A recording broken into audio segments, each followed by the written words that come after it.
Fala galera, continuando nossos episódios, eu estava lendo aqui o nosso livro, né? Aristóteles, né? Os Pensadores. Para você que ainda não adquiriu esse livro, adquira esse livro, certo? O resumo da aula passada sobre esse livro é que a gente estava falando sobre o que aconteceu com Aristóteles, né? Todas as coisas que aconteceram com ele, né? Pós a morte de Platão, ele foi aluno de Platão durante 20 anos da vida dele, e nesses 20 anos ele foi um dos alunos mais dedicados, né? Dessa forma, pós a morte de Platão, o que aconteceu foi que o sobrinho de Platão assumiu o lugar de Platão, o que era, na verdade, para que o próprio Aristóteles tivesse tomado este lugar, né? E ele foi hostilizado, né, por ser da Macedônia, né? E ele se refugiou, né? E lembrando que ele morreu, salvo me engano, 322, né? 322 a.C. ele morreu. Ele foi o precursor de várias obras, né? Ele foi o filósofo que falou sobre todas as coisas que existem na natureza, né? Desde o arqué, desde a cosmologia, metafísica, física. Ele englobou todos os assuntos e abordou todos os assuntos. Tanto é que existem 14 livros sobre alguns assuntos determinados e existem mais livros, certo? Existem outros livros que se acabaram, né, com o passar do tempo, porque não houve o cuidado de fazer a tradução ou a transliteração para outra língua, ou mesmo deixar na mesma língua, né? E com isso a gente perde dados históricos, que isso é muito importante para a nossa história, né? Então vamos continuando aqui, nós estamos na página 12, a verdade e a história. O corpus aristotélico apresenta o pensamento de Aristóteles como uma feição sistemática, como vasto conjunto enciclopédico, no qual os mais diversos problemas são elucidados de forma aparentemente definitiva. Ou seja, todos os problemas que Aristóteles aborda, né, ele já deixa aparentemente como definitivo, como sendo verdade aquilo que ele fala, certo? As soluções propostas por outros pensadores são previamente analisadas e criticadas. E dessas críticas, Aristóteles parte frequentemente para a formulação de suas próprias concepções. O caráter sistemático que revestiu desde a antiguidade o pensamento aristotélico certamente contribuiu para que, sobretudo na Idade Média, Aristóteles passasse a ser encarado como grande autoridade em matérias filosóficas e científicas. Olha como ele era respeitado na Idade Média, que é conhecida também como Idade das Trevas, né? Onde você vai ver várias atrocidades que acontecem na Idade Média, segundo a história. É só você recorrer à história que você vai entender que a Idade Média é repleta de coisas absurdas e obscuras, certo? E Aristóteles, nesse tempo, ele é tido como um dos filósofos, né? Um dos filósofos com autoridade, certo? Tanto filosófica quanto científica. Era o filósofo que teria construído uma doutrina de âmbito universal e de validade permanente intemporal. Ou seja, o que eu falei anteriormente sobre as ideias aristotélicas, que passou por muitos séculos e séculos sendo como verdade, e depois disso foi derrubado, né? Foi colocado por terra. Alguns filósofos chamam de paradigma, que foi quebrado esse paradigma aristotélico, né? Porque existe por trás disso um grande sistema que quer que a mentira se torne verdade, né? E Aristóteles, ele mostrou a verdade, o que era verdadeiro, né? Já o sistema, né, derrubou a verdade que ele propôs, que ele provou, né? E descartou todo o estudo da vida de Aristóteles, foi descartado, né? A partir de Copérnico, né? Que vem com uma ideia louca, Galileu Galilei, que vem com outra ideia louca, certo? Faço filosofia pela Universidade Federal do Cariri, certo? E não concordo com muitos assuntos que são abordados dentro da filosofia, que são assuntos que não levam você a ter uma mente sadia, mas ter uma mente doente, né? Fazer parte de um gado, fazer parte de pessoas que pensam que aquela verdade é verdade, quando na verdade a mentira que eles acreditam que dizem ser verdade não é verdade, mas é mentira. Continuando. Seus textos, por isso mesmo, mereciam não propriamente contemplações ou correções, mas antes análises e comentários. Todavia, aquele aspecto sistemático e aparente fixidez foram reaparecidos por modernos historiadores da filosofia, que, sobretudo, a partir de Werner Jaeger, eu acho que é Jaeger, se for francês eu não sei, 1888 a 1961, passaram a ressaltar a evolução interna revelada pelas ideias de Aristóteles, mesmo em obras de finalidade fundamentalmente didática. As acromáticas, que constituem, aliás, a quase totalidade das obras que foram preservadas. Por outro lado, o apelo constante à evolução dos problemas, antes de para eles propor sua solução, confere a Aristóteles o título de primeiro historiador da filosofia. Na verdade, dele provém o primeiro esforço de explicação sistemática do desenvolvimento das ideias filosóficas. Não apenas informações esparsas, como já haviam aparecidas em escritos por filósofos, particularmente Platão, mas uma tentativa de encadeamento das diversas doutrinas anteriores, com base numa explicação dos próprios motivos que teriam levado os homens, desde fases pré-filosóficas, antes da filosofia, a elaborar sucessivas e cada vez mais aprofundadas concepções. Mostrando a chave desse processo, Aristóteles, por isso mesmo, apresenta-se como seu ponto terminal, a sua obra. As tentativas do passado teriam atingido plena e satisfatória formulação em nome dessa verdade alcançada. A sua verdade, né?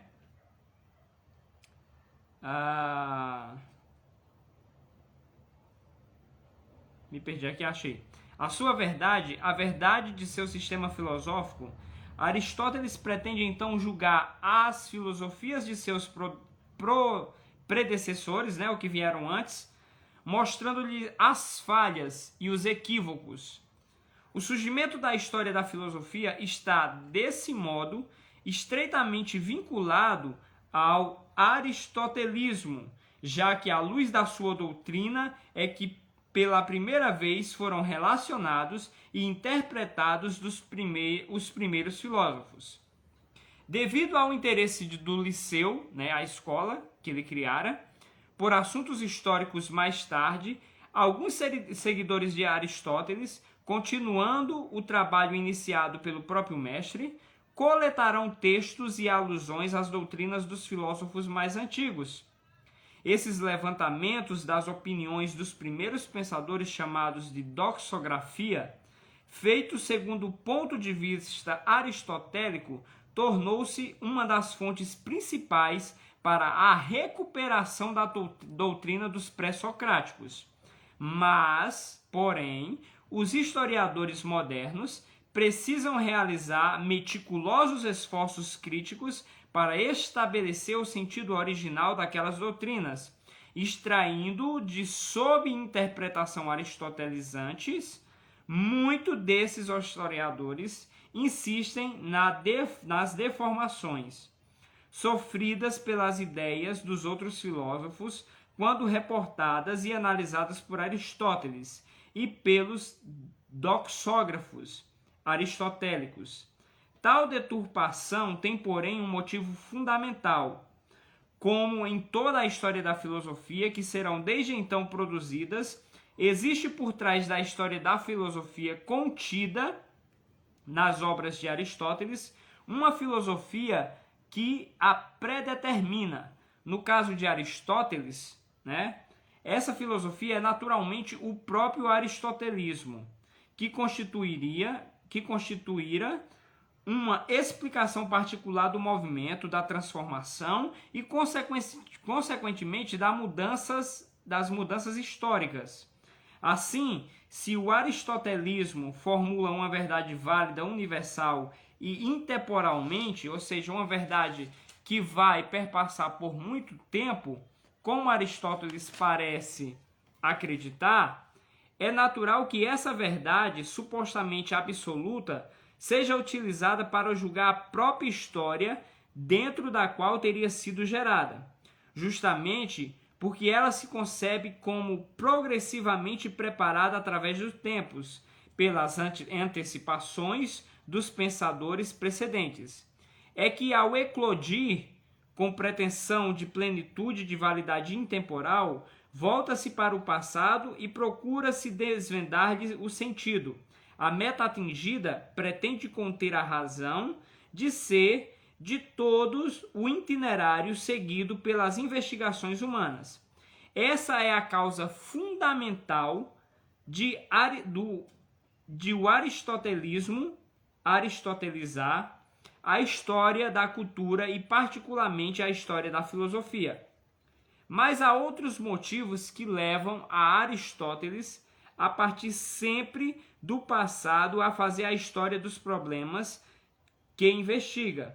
E são motivos historicamente compreensíveis. Aristóteles procura alicerçar sua própria filosofia num consenso geral, num consenso gentium et temporum, ou seja, num suposto acordo subjacente às opiniões das diversas pessoas nas diferentes épocas.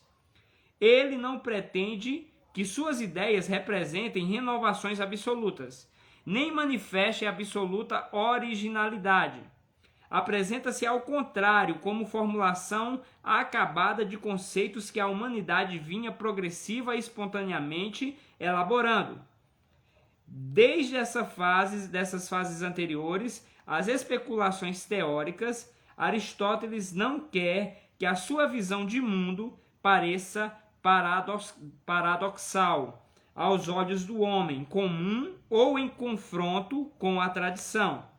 Ao contrário do que pretendia, na época, uma filosofia como a dos cínicos, estes desenvolviam a partir do socratismo uma ética baseada no ideal de retorno à natureza autêntico do homem, e por isso mesmo avessa às convenções sociais. Aristóteles, porém, não faz filosofia para chocar a mentalidade corrente. Seu propósito parecia ser antes de abolir o escândalo filosófico, né? Um escândalo filosófico. Que ali mesmo, na Atenas, onde abrira o Liceu, já resultara em perseguição para Anaxágoras e em morte para Sócrates. Passada a fase da dramática penetração das ideias filosóficas em Atenas, antes desenvolvidas em terra da Jônia ou da Magna Grécia, portanto, nos extremos orientais e ocidentais do mundo helênico. Pesquisem sobre helênico, certo? Parecia necessário mostrar que aquelas ideias não se opunham fundamentalmente ao senso comum, nem demoliam as tradições que serviam de justificativa às organizações políticas e sociais vigentes. Essa parece ter sido uma das tarefas centrais que se propôs Aristóteles, e daí o cuidado em legitimar sua própria posição filosófica, apelando para remotos antecedentes que, preparando-a, garante-lhe o caráter de posição espontânea, natural e sensata, pois baseada no senso comum. A grande quantidade de citações de outros pensadores e frequente utilização da tradição poética para corroborar suas teses filosóficas parecem ser também indícios daqueles cuidados. Do mesmo modo, poder-se-ia explicar a importância que ele atribui aos provérbios, resumo de antiquicismo, sabedoria e frutos de longa experiência da humanidade. E a eles Aristóteles não pretende se contrapor, e sim preservá-lo, desenvolvê-los e conduzi-los à plenitude, dando-lhes formas definidas e fundamentos racionais. Toda a obra de Aristóteles está, por isso mesmo, animada por forte senso de unidade do mundo da cultura, pelo historicismo ditado e, em última instância, por suas concepções metafísicas. Ou seja, Aristóteles, ele foi um divisor de águas. Divisor de águas por quê? Vou chegar até mais perto. Por que ele foi um divisor de águas? Porque ele pegou todo o conhecimento pré-socrático, né? Tudo que veio antes de Sócrates, né? A doxografia. Ele não quis extinguir nada, mas na verdade tudo que ele pegou, tudo que ele fez, tudo que Aristóteles fez, foi para aprimorar e mostrar como se poderia fazer, se melhorar e transformar isso como uma corrente filosófica que passaria por séculos e séculos, né? E até mesmo na Idade Medieval, que nós vimos aí, né? O poder da igreja deu a ele como um grande filósofo e autoridade para falar sobre todas as coisas que tinham escrito Aristóteles. Aristóteles, para quem não sabe, foi o professor de Alexandre o Grande, certo? E ele contendia às vezes com Alexandre o Grande porque ele não queria que houvesse a união entre os povos, tipo a Grécia e, vamos dizer, eu vou colocar algo bem esdrúxulo. Vamos dizer a Grécia e os Estados Unidos. Vamos colocar assim, não existia Estados Unidos naquela época ainda. Mas vamos dizer isso. Por quê? Porque seriam culturas diferentes, culturas distintas, que não seriam capazes de conciliar as suas ideias, né? Haveriam brigas e dissensões entre eles. O que Aristóteles pretendia e falava para Alexandre, o seu aluno, o seu discípulo, é que cada país, né, conquistado por ele, deveria ter as suas próprias, né, regras, as suas próprias leis e a sua própria cultura. Você não poderia inserir uma cultura grega dentro de uma cultura romana, né, e vice-versa, né? Logo após, nós vamos ter sim uma cultura greco-romana, né? Mas isso vai gerar problema, porque nós temos dois pensamentos diferentes. Nós temos dois países, duas nacionalidades diferentes. Nós temos o pensamento romano e nós temos o pensamento grego. Da mesma forma, se nós tivéssemos o pensamento italiano e o pensamento francês. Então seriam distintos, diferentes, mas o que Aristóteles fez foi fundar ideias fortes, firmes, que perpassaram por séculos e séculos como sendo uma verdade absoluta, certo? E que foi quebrada posteriormente, como eu falei anteriormente, por uma galerinha aí do século, entre meados do século 16, 17, 18, né? Onde vai aparecer John Dee, né?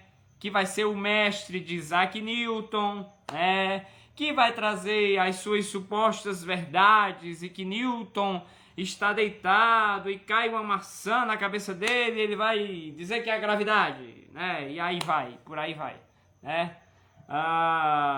Ninguém nunca conseguiu provar a gravidade, né? É uma teoria. Por isso que eu sou a favor do David Hume. A metafísica, para ela poder ser algo bom, ela precisa ser provada, né? Ele era empirista e assim eu apoio o empirismo, sim. Porque se você tem algo, você deve provar, você deve mostrar como é que funciona, né? Temos aí a teoria da relatividade do Einstein, né? Que a teoria da relatividade do Einstein, por exemplo, para o nosso cientista brasileiro, né? O Lattes, né? Que foi... que colocou abaixo a teoria da relatividade, né? Do Einstein, né? Isso ninguém fala, isso fica todo mundo calado, né? O grupo dos cientistas ficam calados, todos ficam calados, né? Ninguém fala do Tesla, né? Ninguém fala do Nikola Tesla, como deveria se falar, né? Porque hoje, se nós temos aparelhos telefônicos como esse que eu estou falando com vocês, falando com uma galera que depois vai poder ver esse vídeo, né? Não teríamos isso, não teríamos corrente elétrica que serve para iluminar as nossas casas. A grande invenção dele, as lâmpadas que foram inventadas por ele, né? Que o contemporâneo dele, aquele medíocre, como é o nome dele? O Thomas Edison, né? O Thomas Edison, né? Ele roubou várias patentes do Nikola Tesla, né? O Nikola Tesla criou a luz fluorescente e ele fez, né? Ele fez com que essa luz acendesse sem precisar de fios. Então, é dada a importância a pessoas que não têm importância, né? Existe uma entrevista do The New York Times, aonde se faz uma pergunta para o Einstein, o suposto inteligente, intelectual, que para mim não passa de uma farsa. Como você se sente sendo o cara mais inteligente do mundo, ou a pessoa mais inteligente do mundo? E simplesmente ele vai responder, pergunta para o Tesla, o Nikola Tesla. O Nikola Tesla declara, né? Declara abertamente, e ele diz assim: a teoria da relatividade do Albert Einstein é um mendigo envolto em púrpura, certo? Então são essas mentiras que se tornaram verdades e que Aristóteles, né, que perpassou por mais de séculos e séculos com a sua verdade, que isso aqui tem várias verdades aqui, né, que o sistema, né, tirou, né, o sistema colocou como mentiroso, certo? E deu crédito a pessoas que mentem até hoje para toda a humanidade e que a humanidade acredita nessas supostas mentiras. A mentira mais descarada é dizer que o homem foi à Lua. Você sabe de que é feita a Lua? Já pesquisou de que é feito a Lua? Sabe? A Lua é feita de plasma. Você consegue pisar no plasma? Não, né?